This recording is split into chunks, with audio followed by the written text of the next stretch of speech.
예수님께서 이 땅에 오셔서 사역을 하신 기간은 3년 정도의 기간밖에 되지 않습니다. 그럼에도 이 3년의 기간은 세상을 바꾸어 놓을 만한 시간이었습니다. 이 예수님의 3년 공생의 기간 동안 세상을 바꾸었던 아주 놀라운 사건은 바로 십자가 사역입니다. 예수님이 오신 목적도 그것이었고 또 그 목표를 향하여 꾸준히 걸어가시다가 결국 십자가에 죽으시고 부활하심으로 저를 비롯한 동서고금을 막론하고 모든 믿는 자들에게 구원을 주시는 구원의 문을 여셨습니다. 자, 그렇다면 예수님이 하신 십자가 사역을 제외하고 예수님의 3년 공생의 기간 동안 가장 중요한 사역 하나를 꼽으라면 여러분은 어떤 것을 택하실 겁니까?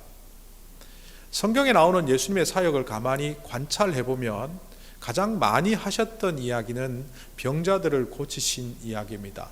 각종 병자, 심지어는 죽은 자마저도 살리셨던 그 치유의 현장은 예수님의 사역에 있어서 가장 중요한 부분을 차지한 것이 사실입니다. 두 번째, 그만큼 중요한 하나의 사역이 또 있다면 말씀 사역입니다. 마태복음 5장부터 7장에 걸쳐서 하나님 나라에 대한 선포와 하나님 나라의 백성들이 살아야 될 모습, 또 하나님 나라에 들어가기 위하여 우리가 어떠한 모습으로 살아야 될지 산상수훈을 비롯한 모든 복음서에 하나님의 나라에 관한 주님의 말씀은 선포되고 있습니다.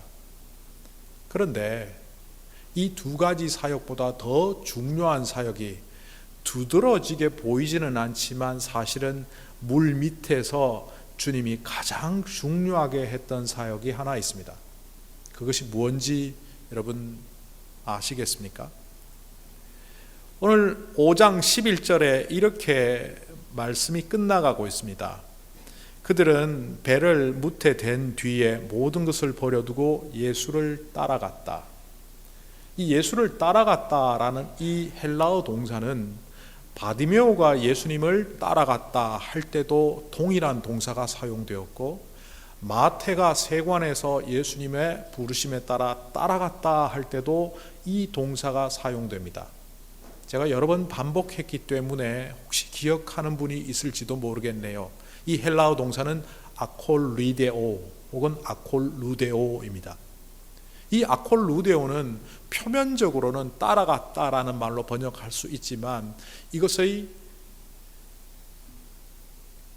더 깊은 뜻은 제자가 되다입니다.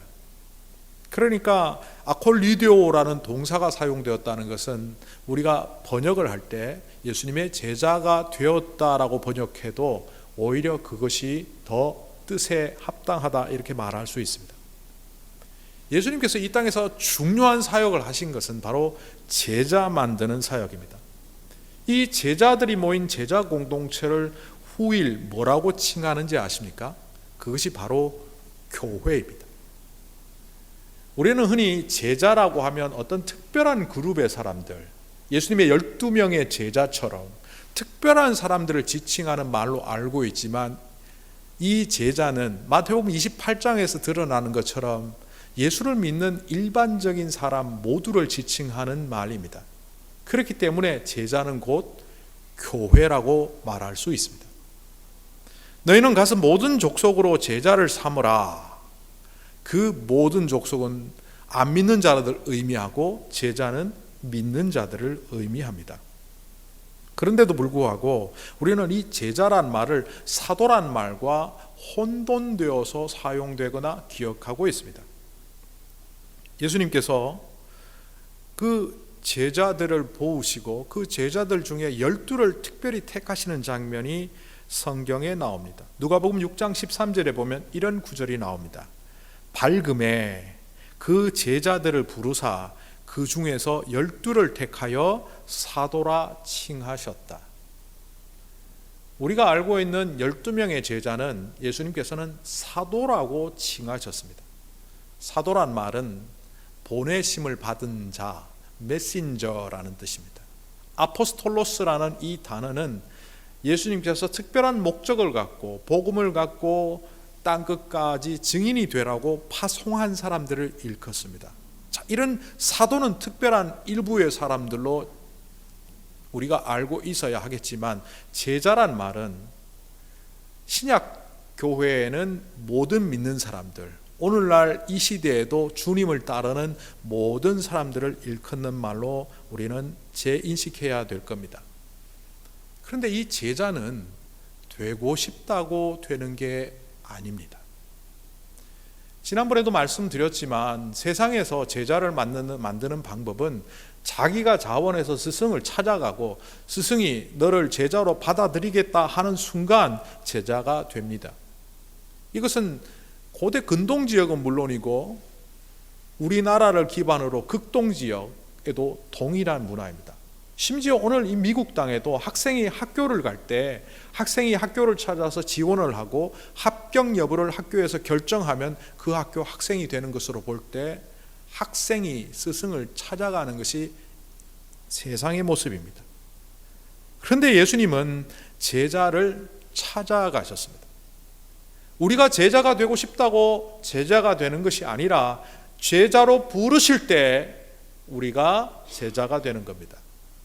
저와 여러분이 예수를 믿으니까, 내가 의지로 선택해서 내가 예수를 믿겠다고 결정했기 때문에 나는 그리스도인이 되었다라고 생각하고 착각하고 있지만, 내가 문 앞에 서서 기다리니 문을 여는 자에게는 내가 들어가서 그와 먹고 마시고 함께 하겠다는 요한계시록의 말씀처럼 주님은 늘 우리를 찾아오시고 함께 하시기를 원하시지만, 우리가 가로막다가 어느 순간 네, 맞아드리겠습니다 라고 하는 순간 우리는 주님의 제자가 되는 것입니다.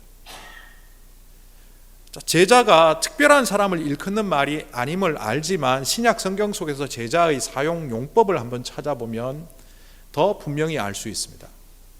우리는 요즘 당신은 크리스찬입니까? 믿는 사람입니까? 이렇게 말할 때 크리스찬이란 말을 씁니다마는 신약 성경에 그리스도인이란 말은 3번밖에 나오지 않습니다. 그런데 제자란 말은 복음서를 비롯하여 사도행전 그리고 고린도전서 15장에 등장하는 장면까지 합쳐서 무려 300번이 넘도록 나오고 있습니다. 그러니까 믿는 사람들을 제자라고 하는 것은 제 의견이 아니라 신약 성경의 관찰의 결과입니다. 사도행전 11장 25절 26절에 이런 구절이 나오죠. 바나바가 사울을 찾으러 다소에 가서 만남에 안디옥에 데리고 와서 둘이 교회에 1년간 모여 있어 온 무리를 가르쳤고, 그때 그 교회의 제자들이 안디옥에서 비로소 그리스도인이라고 일컬음을 받게 되었다. 그리스도인은 당시에 수많은 제자들이 모여 있는 교회들이 있었지만, 특별히 수리아 안디옥 지역의 성도들이 예수를 꼭 닮은 것처럼 살아갔기 때문에 그들을 일컫는 별칭, 별명으로 사용되던 말이죠. 어떻게 말하면 그리스도인이 특별한 말이죠. 찰스 윌킨스가 제자도라는 책을 썼습니다. 제자도에 관한 가장 유명한 책 한 권을 꼽으라면 바로 이 책입니다. 많은 사람들이 제자에 관하여 오해를 한다. 그러나 예수님이 요구하신 제자의 길은 모든 그리스도인에게 적용되는 교훈이다.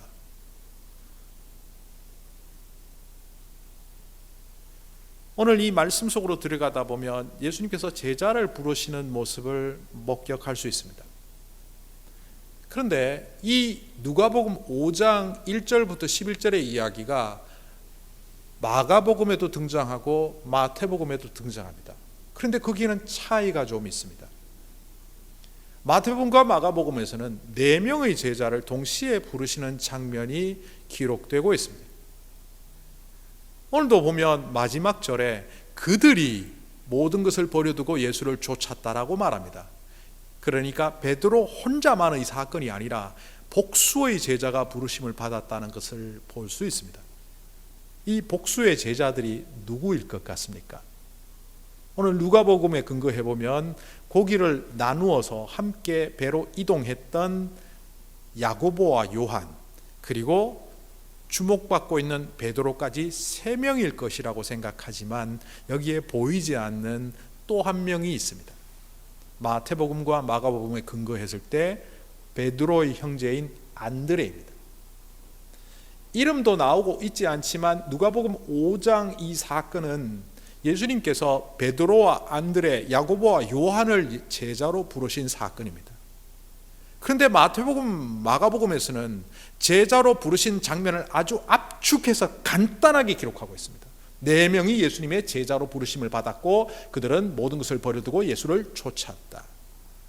반면 누가복음에서는 그 3명은 약간 배제를 하고 베드로라는 한 인물에 초점을 맞춥니다.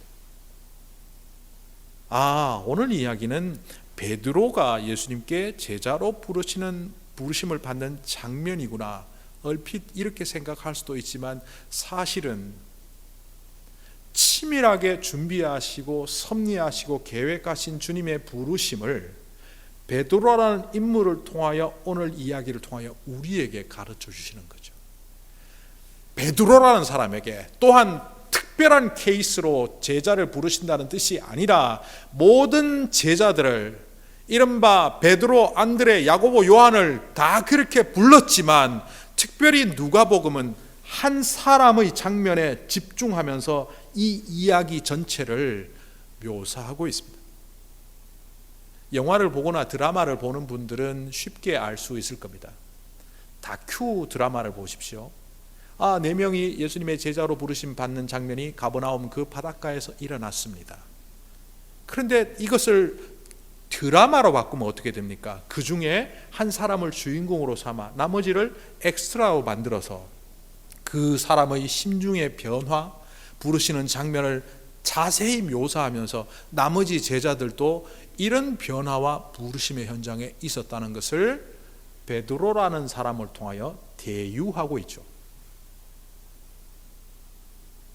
그러니까 오늘 부르심의 장면에 이 베드로는 특별한 사람도 예수님께서 베드로만 특별히 부르신 것도 아니라 그 제자들 4명을 부르셨던 것처럼 오늘날도 이렇게 우리를 부르시고 있다는 것을 오늘 말씀을 통하여 보아야 합니다. 주님께서 제자를 부르시는 특징적인 장면을 자세히 한번 살펴볼까요? 예수님께서 제자를 부르실 때는 어떤 자리에서 부르십니까? 마태라는 사람을 마태복음 9장에서 부르시는 장면을 보면 그 사람의 직업이 세리이기 때문에 텍스 컬렉팅을 하고 있는 그 세관에서 예수님이 그를 부르신다는 것을 목격할 수 있습니다. 사도 바울이라는 사람은 직업은 아니었지만 그 당시에 자기가 가장 막중한 고난과 책임을 맡고 있던 그 일을 할 때 예수님이 그를 부르셨습니다. 그 일이 뭡니까? 예수 믿는 사람들을 잡아서 가두고 심지어 죽이기까지 하는 예수 믿는 사람들을 핍박하는 그 현장에서 부르셨습니다. 그가 다메섹으로 왜 갔을까요? 예루살렘의 핍박을 견디지 못해 도망간 그리스도인들을 추적하기 위하여 마치 추노처럼 그는 다메섹으로 향하여 가던 길이었고 바로 그 길 위에 예수님이 그를 만나 주셨습니다. 소경거지 바디메오는 여리고에서 구걸하는 현장에서 잡혔습니다. 그것을 직업이라고 말한다면 직업이겠죠.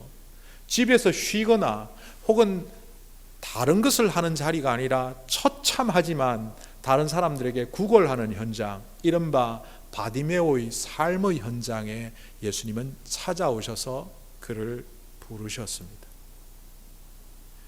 우리는 얼핏 하나님께서 우리를 부르실 때, 주님께서 우리를 부르실 때 고상하고 훌륭하고 좋은 자리에서 우리를 부르실 것처럼 생각하지만 이처럼 예수님께서 제자를 부르시는 자리는 여러분들이 우리가 가장 힘들어하는 그 삶의 자리입니다.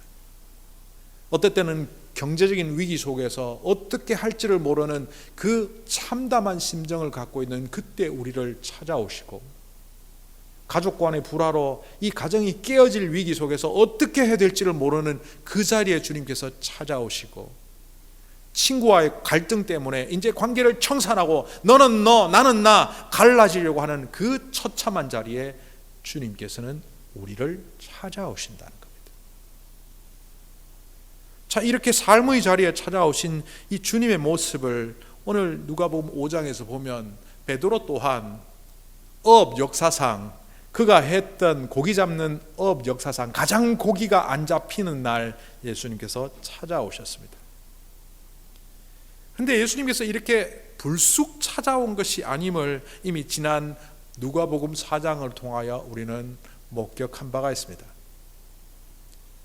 예수님의 첫 번째 베드로와의 만남 장면은 바로 그의 장모를 베드로의 집에서 병 고쳐주시는 장면이었습니다. 그 여인을 사랑하셔서 병을 고쳐주신 것은 사실이지만 그것을 베드로 입장에서 돌려보면 그것은 문학적 표현으로 복선이다라고 말했습니다. 그런데 오늘 보면 또 다른 복선이 나옵니다. 누가복음 5장은 이렇게 시작됩니다. 수많은 무리들이 예수님을 따르고 예수님의 말씀을 듣기를 원했습니다. 말씀을 전하기 위하여 예수님은 한 배를 택했습니다. 그것도 베드로의 배. 복선이라는 말을 다르게 말하면 치밀하게 준비하시고 섭리하시는 예수님의 제자로 부르시는 장면의 초대장이다. 이미 한 장 발송되었고 또 다른 초대장이 배를 선택하며 발송됩니다. 여기에 게네사렛이라고 나오니까 성경을 많이 읽지 않은 분들은 헷갈릴 수 있지만 이것은 갈릴리 호수의 또 다른 이름입니다. 갈릴리 호수는 지리 지형 구조상 굉장히 저지대로 되어 있고 이 해안가가 비스듬한 고원으로 올라가는 그런 구조로 되어 있습니다. 예수님이 베드로의 배 위에 서서 가장 낮은 지대에 연단을 둔 연사가 되었고 이 언덕백이 올라가는 그 둔덕에 사람들을 앉게 함으로 음향학적으로 마이크 없이 소리를 전달할 수 있는 방법을 이때 찾으신 것 같습니다. 지혜로운 분이니까 다 아시겠죠. 로마의 원형 경기장, 반원형 경기장, 부채꼴 경기장 이런 데 가보시면 아시겠지만 대부분 연단은 아래에 있고 객석이 위에 비스듬하게 올라갑니다.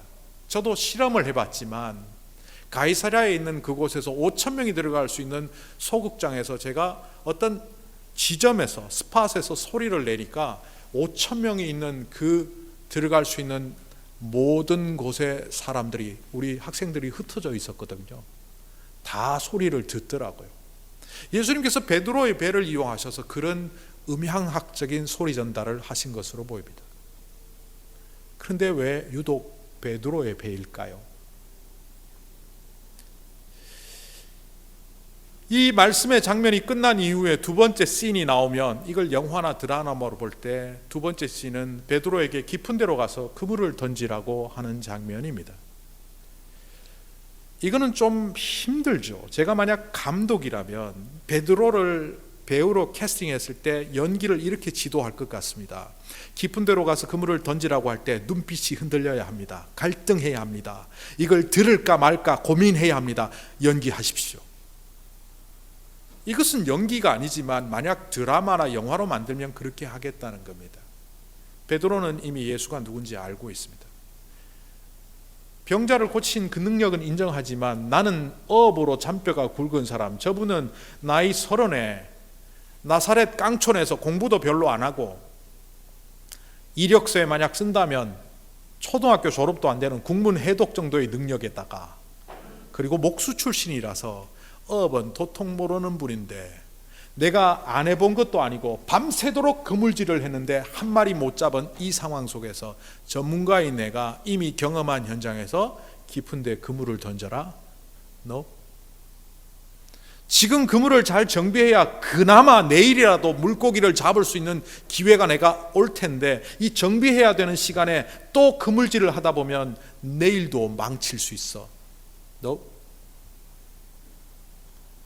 개인적인 경험과 지식과 예수님의 말씀이 충돌을 일으키는 그 장면을 제가 영화 감독이라면 이 배우에게 그렇게 갈등하는 표정을 지으라고 말할 겁니다.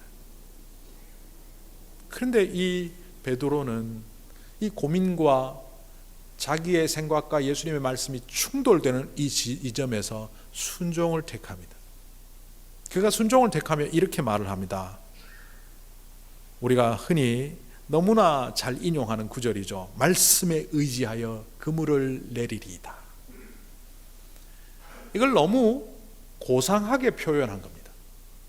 말씀에 의지하여 그물을 내리리이다가 아니고 당신이 그렇게 말씀하시니 제가 그 말씀을 따라서 하겠습니다. 동일한 말인데도 A라는 사람이 말하면 잔소리가 되는데 B라는 사람이 말하면 사랑의 격려가 되는 것들을 여러분 경험하시죠? 어떤 존경하는 목사님이 있는데 이분은 제가 아직도 어린애인 줄 압니다. 만나기만 하면 잔소리합니다. 왕꼰대. 그래가 제가 가끔 이렇게 웃으면서 말을 합니다. 목사님, 제가 아직 목사님 교회의 부목사로 보입니까? 그렇지만 그분의 잔소리, 그분의 이야기는 늘 저에게 뼈가 되고 살이 됩니다. 그분과의 관계가 그렇기 때문이죠. 그런데 그 이야기를 다른 사람이 하면 저는 안 받아들였을 겁니다. 어떤 말이냐보다 더 중요한 것이 누가 말했느냐입니다. 그래서 이 헬라어로 보면 말씀에 의지하여가 아니라 당신이 그렇게 말씀하시니, 당신이 말씀하셨기 때문에 내가 따르겠습니다. 왜 이런 순종의 바탕이 있었을까요? 베드로의 장모를 고쳐주었기 때문에? 그것도 물론 있지만 오늘 앞에서 놓친 부분이 뭡니까? 예수님께서 베드로의 배를 택하셔서 말씀을 전하실 때 이 연단을 삼아 사용하셨을 때 배에서 일정 부분, 무트에서 일정 부분 배를 떨어뜨렸고 이 배가 완전히 호수 중심으로 빠져나가지 않기 위하여 누군가 밧줄을 동여매고 안정적으로 잡고 있는 사람이 있어야 합니다. 그 사람이 누굴까요? 배 주인 베드로. 무리들에게 말씀을 전했지만 그 보화와 같은 하나님의 말씀은 가장 먼저 예수님을 통하여 베드로에게 전달이 되었고 베드로는 느꼈을 겁니다. 이분의 능력, 장모를 병으로 고치는 것을 내가 알고 있었지만 이분의 말씀은 내가 회당에서 들었던 바리새인들의 수많은 이야기들과 다르고 권위가 있고 능력 있는 말씀이구나. 도대체 이분은 누굴까? 그분이 나에게 말씀하시니 그래서 듣겠다는 겁니다. 이제는 목수가 아니라 깡촌 출신의 나사렛 사람이 아니라 그 권위 있는 말씀을 하시는 그 말씀의 권위를 갖고 있는 분이기 때문에 그분께 순종하겠다는 겁니다. 그 순종의 결과는 아름다운 결실로 나타납니다. 오늘 이 장면에 두 가지 과장법이 있었습니다. 그물이 찢어질 정도로, 배가 가라앉을 만큼. 아마 과적했다는 뜻이겠죠. 지금까지 그 그물로 이만한 양의 물고기를 낚은 적은 없다는 겁니다. 인간의 능력을 초월했다는 겁니다. 이 배로는 이 물고기를 다 실을 수가 없어서 야고보와 요한은 이 배까지 빌려서 두 배를 가득 채웠는데 이 두 배가 다 침몰 지경까지 갔다. 인간의 한계를 넘어섰다. 그런데 더 중요한 것은 이때 물고기를 바라보지 않는 베드로의 모습이 오늘 성경에 나옵니다. 이 물고기는요, 시몬이라는 사람이 베드로가 밤새도록 잡으려고 했던 그것입니다. 그에게 물고기는 절실한 것입니다. 오늘날로 말하면 돈일 수도 있고 성공일 수도 있고 자기가 인생의 가장 큰 목표로 삼고 있는 그것입니다. 장모와 함께 살아가는 대가족 제도에서 자기가 잘 먹고 살기 위해서는 이 물고기는 정말 필요한 겁니다. 늘 잡아봤지만 풍성하지 않았고 늘 잡으려고 했지만 쉽게 잡히지 않았던 바로 그 물고기를 자기가 원 없이 잡았는데 물고기를 보지 않습니다. 지금 그는 물고기가 아닌 주님을 바라보고 있습니다. 사울 왕이라는 사람이 있었죠. 사울 왕은 하나님께서 사무엘을 통하여 왕으로 세웠죠. 왜 왕이 되었는지 또 하나님께서 그를 왜 불렀는지를 알고 있었습니다. 그랬던 그가 하나님이 아닌 물고기를 보기 시작합니다. 왕권을 어떻게 유지할까? 잘 유지해서 아들에게 물려줄까? 대대로 잘 살 뿐만 아니라 자손 대대로 물려주기 위하여 내가 이것을 어떻게 해야 될까? 그러다 보니 주님도 온데간데 없고 주님의 뜻도 온데간데 없고 오로지 물고기. 반면 오늘 베드로는 자기가 인생의 목표였던 그 물고기가 한가득 나타났음에도 불구하고 삶의 가치를 전도합니다. 바꿉니다. 그리고 그는 주님을 봅니다. 여기서 우리가 깨달을 수 있는 것은 우리의 물고기가 뭔지 한번 생각해 봐야 하고, 그 물고기를 우리가 내려놓지 못한다면 주님을 볼 수 없다는 겁니다. 물고기를 내려놓는 순간 별안간 이 사람이 이상한 소리를 합니다. 주님, 나는 죄인입니다. 나를 떠나십시오.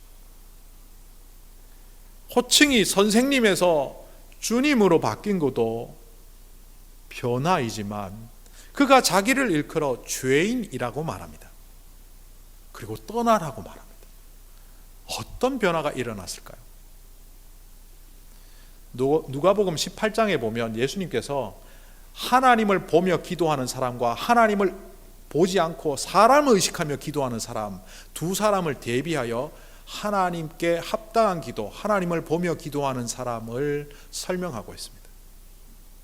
두 사람이 성전에 올라가서 기도를 하는데 한 사람은 바리새인이랍니다. 이 바리새인이 사람들 앞에서 이렇게 기도합니다. 아마 당시의 기도의 태도는 고개를 들고 두 손을 드는 이 기도 태도이니까 이렇게 분명히 기도했을 겁니다. 그가 이렇게 말합니다. 하나님이여, 나는 다른 사람들, 죄 많은 인간들과 같지 않고 이 세리와 같지 않게 됨을 감사합니다. 반면 세리가 기도를 하고 있는데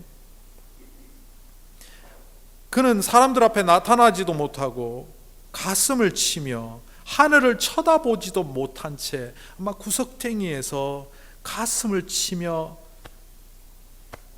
이렇게 기도한다. 하나님, 나를 불쌍히 여겨 주시옵소서. 나는 하나님께 가까이 갈 수도 없습니다. 나는 죄인입니다. 이 누가복음 18장을 통하여 세리의 기도야말로 하나님이 들으시는 기도요, 하나님을 목격하는 기도요, 하나님과 함께하는 기도라는 것을 예수님께서 가르쳐 주셨습니다.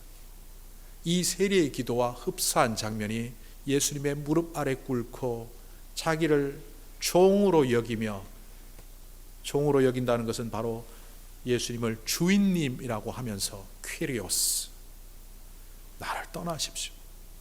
나는 죄투성이의 인간입니다. 죄인입니다. 사도 바울은 이것을 이렇게 말했죠. 이제 내가 사는 것은 내가 아니라 내 안에 사는 그리스도라. 나는 죽고 그리스도가 나를 살게 한다. 헌신은 능력을 발휘하는 게 아닙니다. 우리가 갖고 있는 재능, 우리가 갖고 있는 힘, 우리가 갖고 있는 실력을 발휘하는 것을 헌신이라고 착각하는 분들이 있다면 그건 헌신은 아닙니다. 자기 자랑입니다. 자기 성취입니다. 헌신은 주님의 뜻을 온전히 따르겠다고 그분 앞에서 모든 것을 내려놓은 겁니다. 그래서 그런 사람들에게는 하나님이 보이고 자기의 모습이 보여서 나는 마른 막대기와 같습니다. 나는 무익한 종입니다를 고백할 수밖에 없습니다. 바로 그런 사람을 하나님은 사용하십니다. 주님의 음성을 듣고 반응하는 이 베드로, 그는 헌신할 준비가 되어 있고 순종할 자리에 서 있습니다. 이런 헌신과 순종을 준비하는 그를 향하여 주님의 음성이 들려옵니다. 첫 번째는 나를 따르라입니다. 오늘 누가복음 본문에는 이 말이 등장하지 않습니다. 두려워 말라라는 말로 바뀌어 있습니다.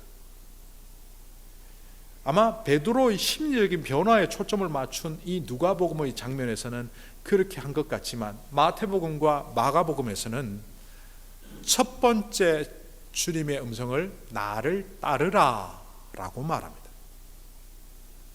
그런데 나를 따라오라는 말이 사실은 두려워 말라라는 말과 거의 동의어로 사용된다는 것 아십니까?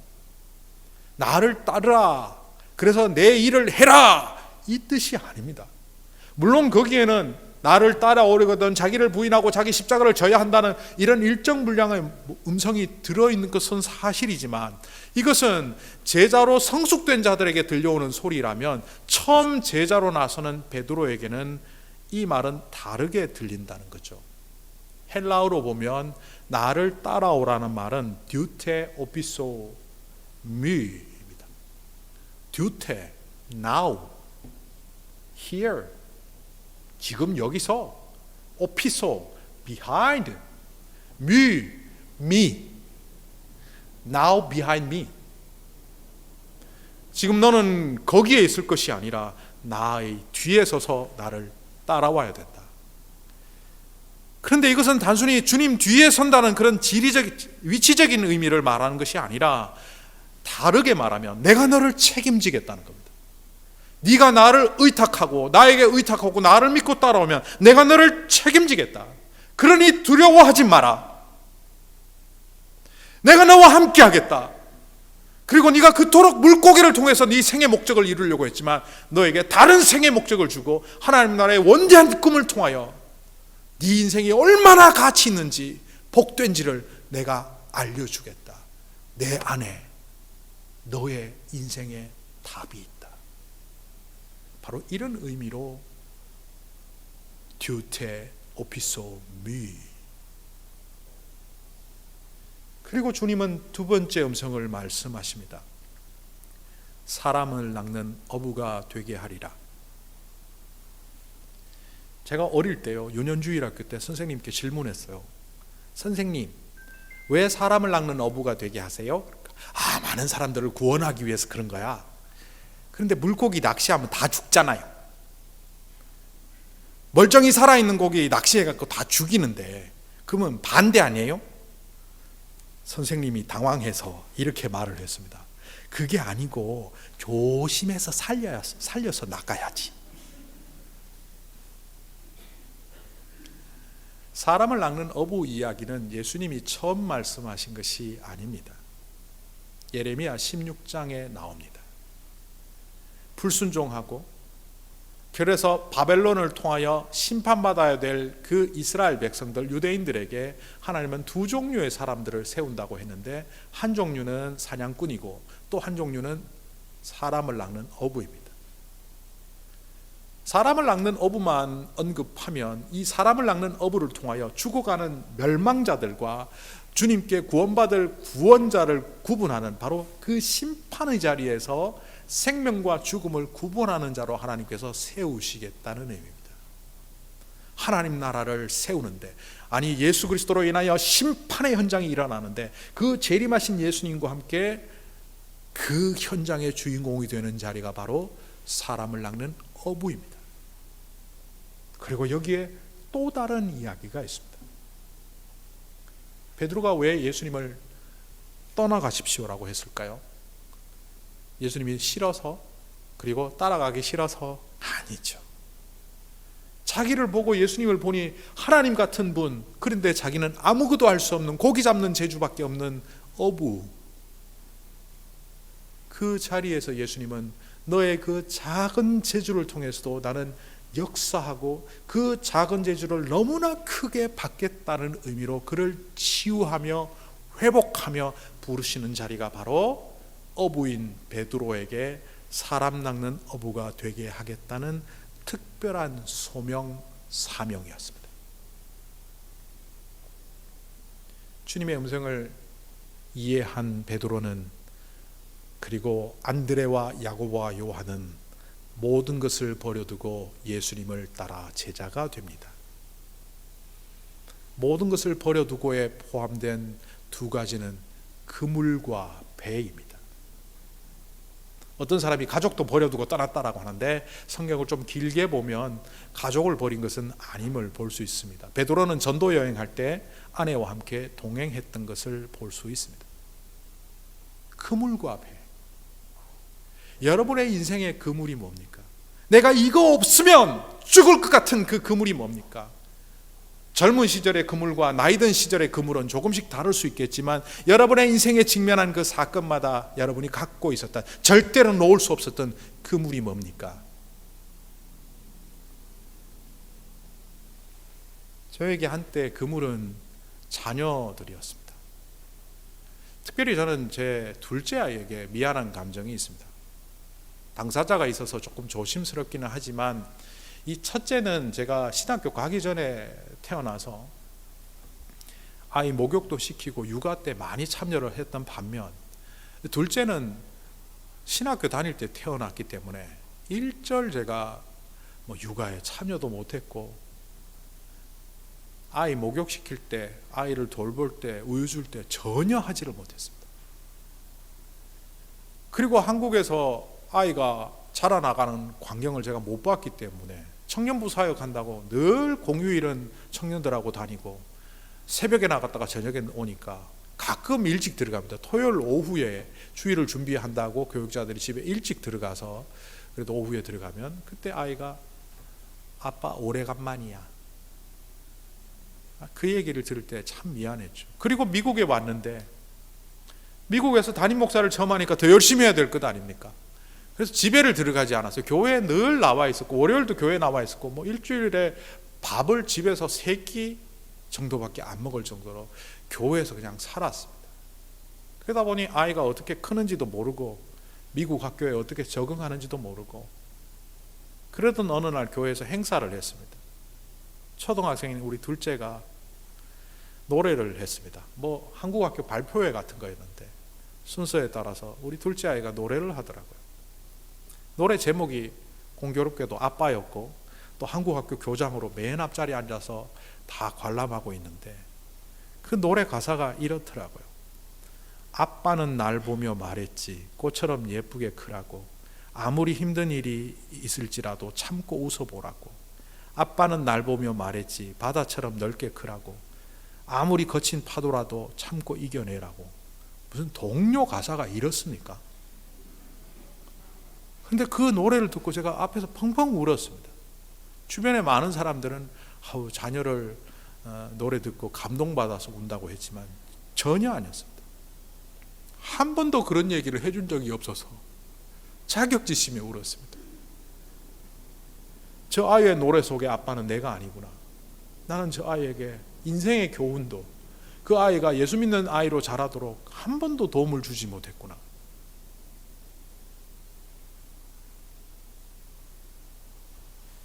그리고 그 다음 주엔가 새벽에 주님께서 새벽 기도회 때 이런 생각을 주시더라고요. 너의 그물이 그 아이다. 그 아이를 내가 책임지겠다. 내려놓았다고 두려워하지 말아라. 내가 책임지겠다. 책임지겠다는 그 아이가 웬걸 중학교 때 냄새를 맡아보니 예수를 안 믿어요. 우리는 딱 냄새 맡으면 알거든요. 여러분도 이래 싹 보면 이분 예수 영접 안 했구나. 백발백중은 아니지만 10중 8구는 압니다. 우리 아이가 예수를 안 믿는다는 느낌에 물어보니 예수 안 믿는데요. 어떻게 하면 좋지? 아이에게 1:1 양육을 하고, 또 아이가 성령 체험하더라고 어떤 곳에 보내고는 금식하며 후원을 했습니다. 마지막 날 전화가 왔더라고요. 아빠 성령 체험했어. 그때 또 느꼈습니다. 내가 책임질 노릇이 아닌데 내가 또 그물을 붙잡으려고 했구나. 예수를 따라간다는 것, 그는 어떤 의미에서 우리의 그물을 내려놓는 겁니다. 예수를 따라간다는 것, 어떤 때는 우리의 놓을 수 없는 배를 돋는 겁니다. 예수를 따라간다는 것은 세상이 우리에게 줄 수 있는 것들을 놓쳐버리는, 어떻게 보면 상실의 시간이 아니라 그 이상의 것, 그 모든 것들을 주님께서 책임지시고 우리의 인생을 책임지시겠다는 그 믿음 붙잡고 걸어가는 것이 예수를 따라가는 겁니다. 여전히 세상은 우리에게 속삭입니다. 세상이 너희를 더 복되게 잘 살게 해줄 수 있다고. 그래서 수많은 그물과 수많은 배, 물고기를 바라보며 살라고 말하지만 주님은 오늘 이 베드로의 회심 장면을 통하여 우리에게 가르쳐 주십니다. 베드로가 그물을 놓고 예수님의 음성에 순종하며 나아갔듯이 너희 또한 나의 부름에 응답하며 순종하여라. 이것이 이 말씀을 통하여 저와 여러분이 듣는 주님의 음성이 되기를 간절히 소망합니다.